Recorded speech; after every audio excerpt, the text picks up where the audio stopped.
Hi friends, இன்றைக்கி 600 வந்து சோழர் பற்றின இம்பார்ட்டன்ட் அப்டேட் பார்க்கலாம். அதாவது சங்க காலத்தில் சோழர்கள் வந்து வேங்கட மலை வரைக்கும் அவங்களுடைய ஆட்சி வந்து இருந்தது. அதாவது திருப்பதி மலை வரைக்கும் காவிரியுடைய கலிமுக பகுதி தான் சோழர்களுடைய மைய பகுதியாக இருந்துச்சு. இப்போ வந்து சோழ மண்டலம் அப்படின்னு சொல்லிட்டு சொல்கிறோம். சோழ அரசர்களில் வந்து ரொம்பவும் புகழ்பெற்றவர் வந்து கரிகால வளவன். அவர் வந்து கரிகாலன்னு சொல்லுவோம். அவரை எதிர்த்து வந்த சேரர், பாண்டியர் மற்றும் 11 வேளிர்களுடைய கூட்டுப்படையை வந்து தஞ்சாவூரில் வெண்ணி அப்படின்ற ஒரு சிற்றூரில் வந்து தோற்கடிச்சிருப்பார்.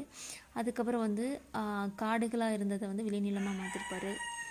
வேளாண்மையை வந்து மேம்படுத்தி காவிரி ஆற்றின் குறுக்கில் வந்து கல்லணை கட்டியிருப்பார்.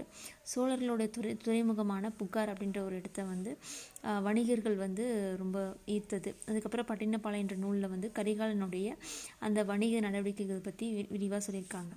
கல்லணையை வந்து கிபி 2ஆம் நூற்றாண்டில் வந்து கற்களாலே கட்டப்பட்டிருக்க ஒரு டேம் அப்படின்னு சொல்லலாம்.